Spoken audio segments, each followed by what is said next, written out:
you are able to express yourself, you are ready to go ahead and face new challenges, you are ready for your name to be out there and get criticism, get hate, get people come in and do everything negative in the world. And let me put all of these things out there first, because then you'll start enjoying the good side of it.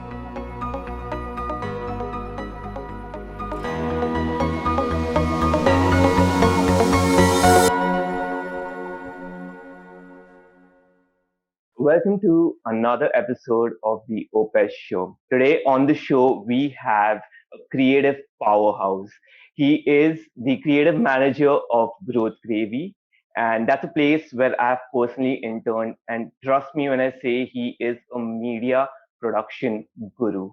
He knows everything there is to know about design, about video and audio editing, and branding and communication. He is a musician and an amazing vocalist, and he has his own podcast on Instagram Live. Not only that, he is an engineer by degree, but also a professor for UI UX design at Skill Studio. So if you're one of his students right there, then drop down in the comment section with some fire emojis and help me welcoming the man, Shawn Kenneth.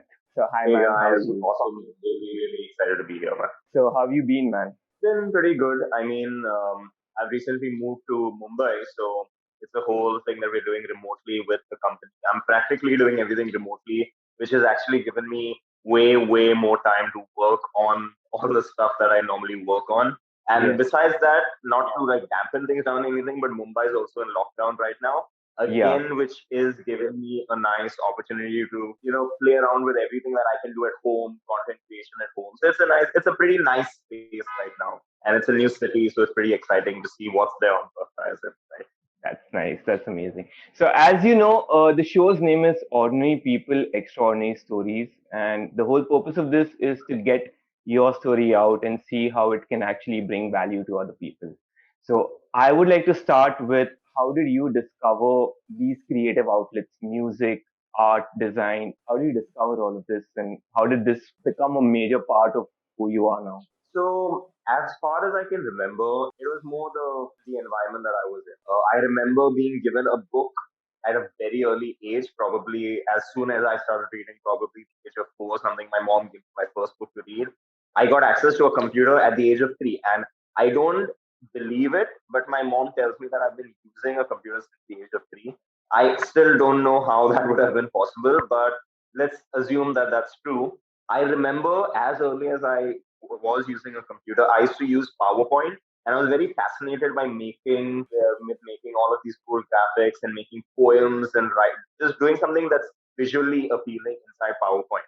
I don't have those files. I wish I still had those files from when I was like 5 or 6 years old, but I made a bunch of different poems and just a beautiful combination of different things. And I think it was that environment that my mom and my dad really encouraged me to go ahead with. So they realized that I'm pretty good at tech, and I also. So here's a fun fact: I can't draw or sketch. I would love to draw or sketch, but I cannot do that to save my life. So what I noticed that I used to be very jealous of creative people, and I started using tech to make up for that.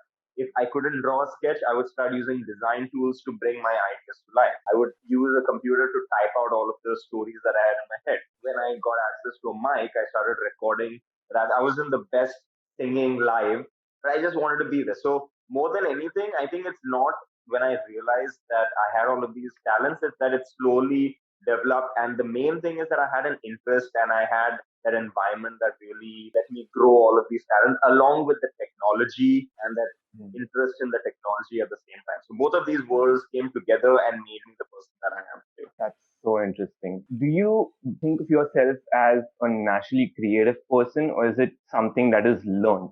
So I consider myself a very expressive person, and most creative people tend to be very expressive. I think that's Mm-hmm. the place where creation starts. You want to create something because you have an idea that you want to bring to the world. How you bring it, what medium you use is all up to you.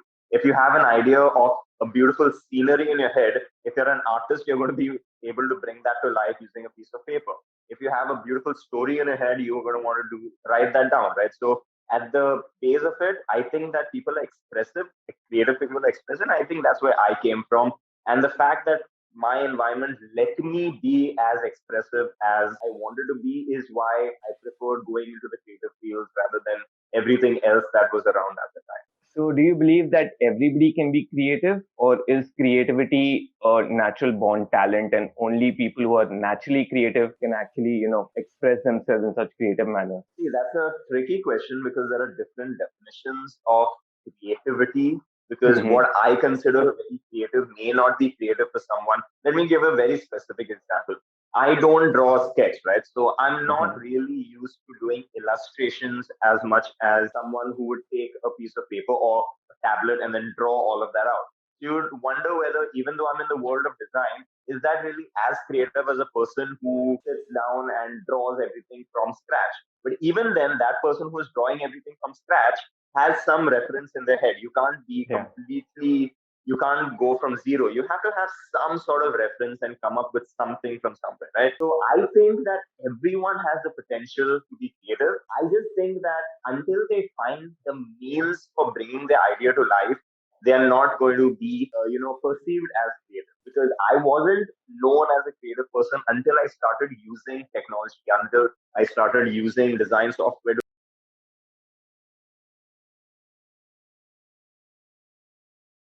artist. But after that, I was known as an artist because of all of the digital work that I was doing. So I found my medium somewhere around that age. So then I started getting all of my ideas. So I think that everyone can be creative as long as they find that medium that really works for them. That's pretty interesting.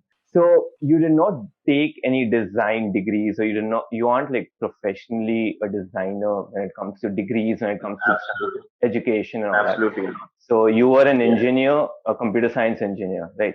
So how did the transition from that to designing and not going through the coding route? How did you make that transition? How did you learn design? So I honestly have been trying to learn design from the age of probably 6 or 7. And I remember using Pokemon Red Studio, which was a piece of software for the first time, putting Mm-hmm. together little sceneries. And then I went on. When I discovered Photoshop, it was just mind blown because it was just like, wow, what is this? I've wanted this my entire life. Photoshop was the standard, is still a standard for graphic design. So when I came across it for the first time, I was just like, wow, this is something really amazing. And I've always had that, but I never took it professionally. I was doing my engineering, so I always considered I'll always go down the tech route. But an interesting thing happened. In college, I started learning coding, I started learning making software. And then this beautiful new world of UI design popped up, user interface design. And that's my Mm-hmm. primary job right now. I'm a UI UX designer. And you don't need a degree to be a UI UX designer because it's such a new field. It is probably last year the first few institutions came up with a proper UI UX degree. Probably just last year, maybe 2019. And most of us have passed out in like 2017 or 16, right? So I actually did UI design as part of my course. Now it wasn't called UI design. It was you have to use mock-up software and make a mock-up of a piece of software, and then you have to code it. So Yeah. I enjoyed that process so much. I killed it because I already know how to use Photoshop.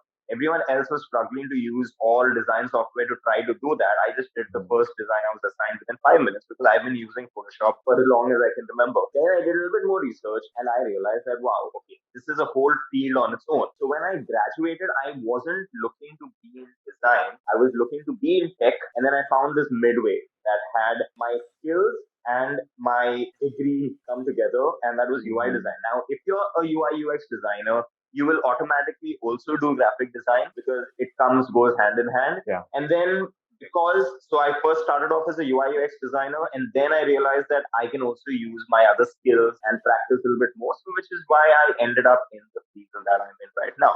So long story short, I was always a designer, and I slowly from job to job. My first job was actually a my first job ever. I was a coder. Mm-hmm. I used to work with front end development. Then I did a small switch to UI design within the same company. And then I realized that this is my passion. And then I went to another company that did a lot more UI design, a lot more graphic design. Then I realized that, oh, I can also do video editing because I have an experience with my background in music. That's where that came from. So music Mm-hmm. is completely separate. Music is completely separate. I never thought that I would get into that in any capacity. But all of the cool thing is that all of these skills come together. If you understand how a pulse works, you understand how a video timeline works. If you Hmm. understand how to move elements around on a screen for UI design, you can do it for graphic design. So, all of these things came together, and luckily, I found a role that works for me really, really well. And I, in ways, also crafted that role. Luckily, I could craft that role in a way because we have a company that does a million different things.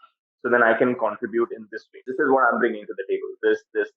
So it's just not a lot of people end up being in that position. I realize that it's a very nice, I'm very grateful that I'm in that position where all of my skills are being utilized. I even code sometimes, but I would anyway like to do the UI design and the design more than anything, right?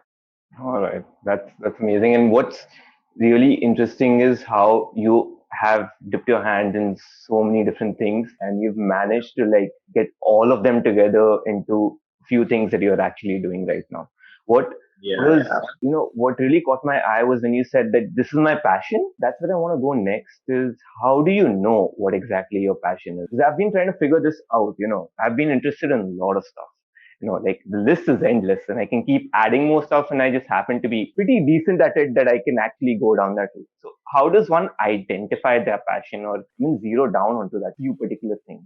So when I was transitioning from my first job, when I just got out of college, this was the main question on my mind, and all of my colleagues and all of my classmates, everyone's just like, what do I do for the rest of my life? What is my Yeah. passion? How do I figure out which route I'm going to go down? And it took a year of actual work experience to realize that your passion is what you enjoy the most. But your passion and when your job and your passion comes together, it's what you enjoy the most and what you can do the best and the way you can contribute the best. Okay. Now I'll give you a very different example of something. Okay. Just take the band Linkin Park. Now imagine that the band Linkin Park is playing, and they're playing to 5, 6 different audiences. They play in front of an audience of 60, 65-year-old people. That audience is not really going to appreciate their music, even though they're probably one of the biggest bands of all time. If they stay there, if they stay in front of that audience and they try to make it work, they're probably not going to get very far. The takeaway from that story is you need to be responsive to what you are contributing to people around you, what you're contributing to the company. So there was this story that my boss told me about his old company, and then he also just told me that, listen, Sean, people honestly don't care about you as a person and your hobbies and your passions. They just care about how you are going to be productive to them. So then a kind of switch flipped in my mind where if that's what they all care about, then I'll just go and be as productive as I can, right? Why not? If I have to do a million things, why not just do what I enjoy? I feel like that is something that people really need to keep in mind. Like finding a passion is all about finding what you can contribute the best at. All right. So I decided that, okay, I'm a computer engineer, I'm a science student, I'm a graduate, I know chemistry, I know physics, I know this and that. I know even audio production, but what out of all of these skills? I had a nice sit down and I studied all of them. I'm like, what is the easiest for me to do? First of all, then what is something that I really enjoy doing? And what is something that I'm better than most people around me, or I can be very, very productive? And very, very importantly, where am I going to do this? I can't be Linkin Park playing to 60-year-old people. I have to be Linkin Park playing to 25-year-old, that audience over there. I can't be going where my talents are not appreciated. So I think everyone knows what their passion is, but you also need to find that environment where it's going to be appreciated. Because if you don't find that environment, even if you're really good at it, even if you really enjoy it, you're just not going to have a good time. You're just not going to be as productive, and you're not going to earn even as much as you can earn in that. So again, coming back to passion, I think you just sit down and figure out what you really, really like doing. Be honest with yourself. One more thing I want to talk about right now is a lot of people know what their passion is, but they have other things pushing them down. Yeah, for the longest time, I thought that it was an embarrassing thing to go into a creative field being from the tech field. Okay. I thought that it might be a little bit of me giving up on my education, giving up on the difficult, taking the easier road because it's easier for me, right? But then I realized that there are so many people out there who cannot do what I do, and there are so many people out there where they're so good that I can't do what they do. So it really isn't about, this field being more important, that field being more respectable. Doctors are very important for us, engineers are very important for us, and artists are very important for us. All right. Doctors and engineers run the world. Artists also run the world because they give us hope. They give us something to keep us going through the day. Everyone's always going to be the creative field is not as probably as important as the others. But look at yourself in this lockdown, and when you're at home, what are you doing? You're consuming art, you're watching shows, you're listening to music, you're probably trying to be creative on your own. That is where all of it is. It may not be as essential for survival, but it's definitely essential for living. And I feel like, you also have to keep that in mind. Don't be embarrassed about your passion. Be very honest to yourself about what you are. And when you decide that you are what you are and this is what I am, I'm honest to myself that this is what I am, and I'm going to go ahead and I'm going to find a career in this. That's, I feel, when people find their passion. That's a very interesting take. And I like that there's one thing we said is where you decided. I like how you use the word decided instead of this is where I found it. It was in the end a decision that you made that ultimately led you to this point. Your entire career is based on stuff that you learned on your own by yourself. So how did you leverage the internet in such a manner that you can actually learn and surpass probably all those people who have done it professionally as a degree? So this is when I say that engineering wasn't completely useless, because it taught me how to learn under insane deadlines, insane pressure. And I think that's what really pushed me to go ahead beyond. Okay, because I remember staying up till 5 o'clock, 6 o'clock in the morning studying for my papers last minute. And because of that energy that I brought to learning, I applied the same techniques of learning. I applied the same ethic of learning to learning all of these things. It is more about the ethic and how you approach it rather than, I see. So there's this thing called nature and nurture in psychology. It's about your ability and what role the environment plays on you. So I don't want to say that I am necessarily faster at learning something, but I am typically a little faster at picking concepts up. But definitely because of my tech background or because of the high pressure background, I can just pick up stuff a little bit faster. So I feel like that has helped a lot. But other than that, I also feel like just getting access to the internet at such a young age probably really, really helped a lot, because the amount of resources are just vast. That's where I learned everything. I learned a little bit from a few people offline, but I've learned most of what I learned online. And I just use the internet to its full capacity. So that's what you're asking, right? How did I leverage the internet? I absolutely used it as much as I could to learn everything. I downloaded software, downloaded tutorials, I downloaded plugins and resources and textures and shapes. And nowadays, it's become such a part of my routine and such a part of my workflow that I will start a design, I will search for resources, I will download the resources and use. I remember a time where I used to buy CDs for these resources, keep a backup, and then everywhere when I wanted to design, my folder had to be there with all of my brushes and all of my graphics and all of that stuff. So the internet is just an amazing resource, and that I think I can attribute my whole probably career in the creative field to the internet and its amazing democratization of education, democratization of information that is given to everyone. There are no good design schools in Goa, and definitely not around. I mean, of course, there are a few that teach you traditional stuff, but there's not too many that teach you digital work, or definitely not UI UX. There is, as far as I know, other than our company that teaches UI UX, there is absolutely no proper UI UX field in Goa, and there's no UI UX community or institute in Goa. So the internet let me learn that even being at home. Well, you have a lot of students whom you teach UI UX design. So there are a lot of students who are like opening themselves up to the world of design through you. What is your piece of advice for those students who are just starting off in design? So I feel like the only way you're going to be able to use the internet properly, and this is again where the whole my background in tech and my background in engineering came up, is you need to structure your learning. All right. You can't just go on to any random tutorial and begin there. So I remember once upon a time where I used Photoshop for the first time. I started off with one task. I started off with the second task, and I was good at a few things. But then I saw a few set of actually good designers. I met a few designers for the first time in my life, and I just saw them use so many tools inside Photoshop that I never saw myself even going toward. So then I made a decision. I sat one day and I went through every tool inside Photoshop one by one in order, and I found a tutorial to teach me each and every one of those tools.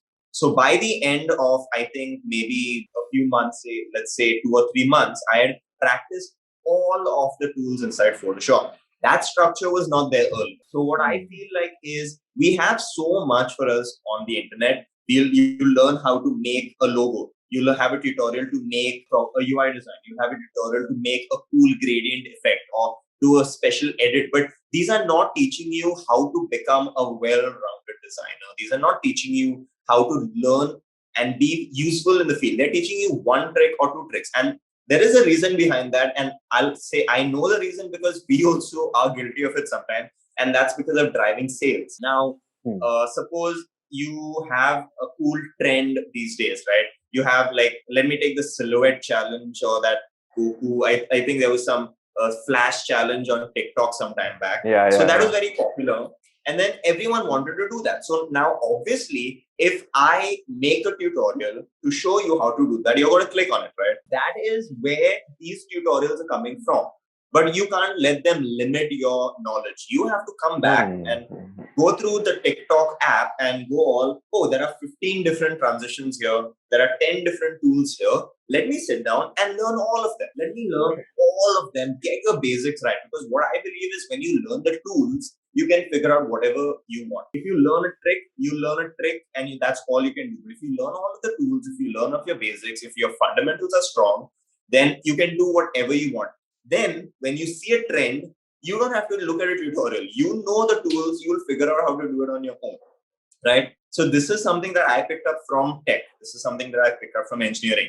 You know your basics well, then you're a good engineer because then you can create. You don't have to read a tutorial on how to make a digital dice or how to make an application in Java. You learn Java, now you can make anything in Java. So it's all about learning your basics, absolutely right. So that's what I think they should do when they're learning for the first time. And you gave a very, vivid example of how you actually approach that learning, because some people see 3 tutorials and say, oh yes, I'm already way ahead in my process of learning this. But, you have to literally go step by step, detail by detail, inch by inch, and know it inside out. Talk to me about personal branding. You are out there creating a lot of stuff from music to your design, putting yourself out there creatively as much as possible. Why is it necessary that one should do it? And how do you approach personal branding when you do not know what to talk about? So, first of all, let me start off by saying that being a brand is not for everyone, all right? When I say that it's not for everyone, I don't mean that not everyone is capable of it, but I mean that not everyone's prepared for what it means and what you're going to be after you put your personal brand out there. All right. Let me give you a simple example of that. When we do Skill Studio, when we have an online institute called Skill Studio. Now, there is an email database of probably 25,000 people on that whole platform. Now, I don't sit and write emails to everyone, but my brand is visible there. Now, the students identify me as a professor. And some of the students identify that, okay, he's very recurring, he teaches this, he teaches that. So my brand and my name has a certain value there. Now, on my behalf, on average, probably 10,000 emails are sent across to the students every week or every month, all right? Because of that, my inbox and my requests are blowing up with, hey, sir, can you teach me how to do this? I need help with this. Can you teach me how to do that? Can you do this? Now, I was not prepared for that, or rather, I was not initially prepared for that, but I could eventually get it. Now, not to name any other people, but there are other people who are in the same position who just didn't want to do that, all right? You don't want so much, and you don't want to put your name out there, because tomorrow if something happens, it's not a brand that's linked to it, it's your name that's linked to it. When you make a personal brand, your name is there, right? So a lot of people dissociate themselves from a company and they give it a brand name because now the brand is its own entity. If the company tanks, then the person is not tanking, the brand is tanking. The person can go on and just start another brand. So for many people, it's very, very risky to have a personal brand, and it's very time consuming. It's very tiring. But if you are capable of it, and let me tell you how you'll know that you're capable of it. You are able to express yourself. You are ready to go ahead and face new challenges. You are ready for your name to be out there and get criticism, get hate, get people come in and do everything negative in the world. And let me put all of these things out there first, because then you'll start enjoying the good side of it, where people like you're so beautifully telling me that I'm out there, I have my content out there, right? All of that comes later. First, you have to come up from nothing and be ready to face that criticism. For every 99 people who drop a nice message on my q.me, which is that anonymous question website, there will be 3 or 4 people who will be very rude and who will be very critical about my work or everything like that. So to be a brand as a person, to have your name out there, you have to be gutsy, you have to be ready for criticism, you have to be ready for your name to be dragged through the mud. You need to be ever present. Now, I cannot give Shawn Kenneth to someone else because my face is associated with it. Now, if you don't have the energy to be in 1,000 places at a time, then again, that's not going to work for you. You have to be ready to go and give each of your lectures. I have to give each of my lectures in person. I cannot pawn off my lectures to anyone because it's linked to my brand. I have to do my podcast on my own. How would it sound if here's another episode of Shawn Speaks and then I have my friend do it? It doesn't work like that. I mean, some people, when you reach a certain name, your personal brand kind of evolves beyond a point and becomes a brand in general, disassociated from that main person. There's a beautiful example of this, Linus Tech Tips. Have you ever watched Linus Tech Tips on YouTube? I've heard of him, yes. Yeah. So he's just an amazing guy. Linus Tech Tips is the name of the channel. And he actually spoke about, what it is to be a personal brand. And only after probably 7 or 8 years of running the personal brand was he able to give one episode to someone else. Because now it's not Linus who is giving the tech tips. Okay, it's a company now. But initially, you have to be there all the time. You have to have the energy to manage multiple things. You have to be ready to have your face everywhere. You have to always be presentable. You have to have a haircut all the time. You can't be shabby. It's small things like that, all right? So being a personal brand, you have to pay attention to every aspect of yourself. You have to see. Again, I was talking about how you contribute, right? How best you contribute.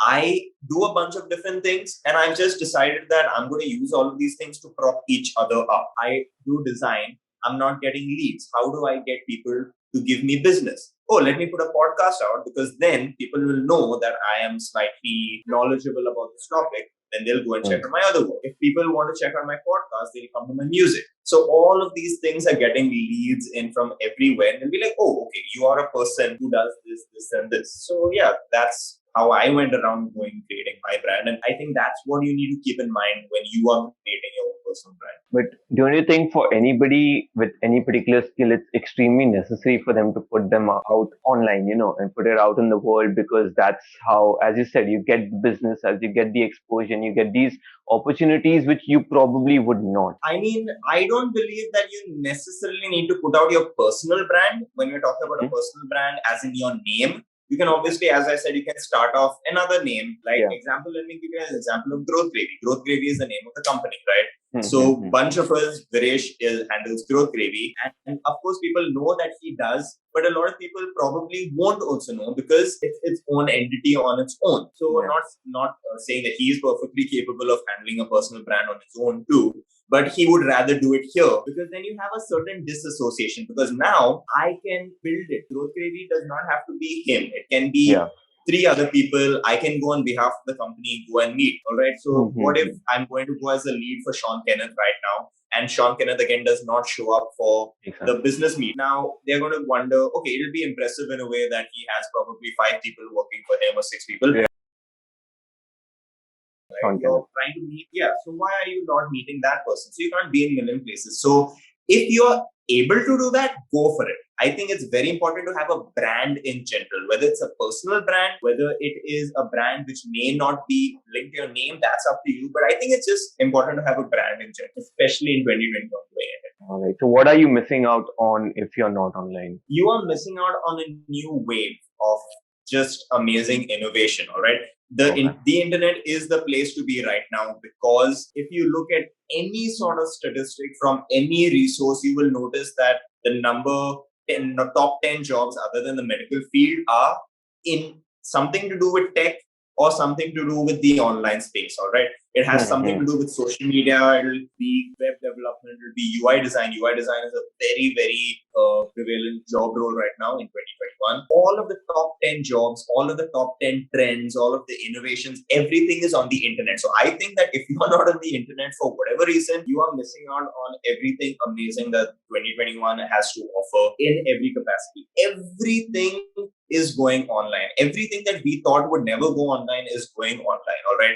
Content, people are watching movies online. You don't have to go to a theater to watch a movie. People are taking medical advice online. People are getting jobs online. People are working remotely. People are learning online. Everything is online. So I feel like if you're not there, you have to get there and find a space for yourself somewhere, because no matter what it is, the traditional jobs that we had or traditional hobbies that we have, there is a digital version right now, and you have to catch on to that if you want to keep up with the world as it's going ahead. So I'm putting up a scenario in front of you. There's this kid who is maybe 15, 16. Okay.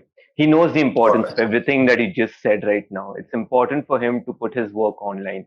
Okay. But he is extremely worried about how he's going to be perceived by his peers, how he's going to be judged on his work, especially when it is creative in nature, because that's where you put your heart and soul into it. You can really be scared about how you're going to be judged. So how do you get over this big hurdle? Because if you get over Okay. this, you're going to put everything out there, and you're going to get the opportunities that you just mentioned. So here's how I would get over it, and here's how I have gotten over it. You care about what people think, but you just care about what the right people care. You don't care about your peers who have nothing to do with your future, who have nothing to do with your job, who have nothing to do with your plan going ahead. I really care about what people think and the right people. I don't care about what the person who was next to me who's doing nothing right now in college cares about my work. I care about art directors. I care about my next potential job or my current clients or my new audience. I care about what they think, and that actually drives me to put better content out there. Yeah, so I feel like you don't care about all the negatives.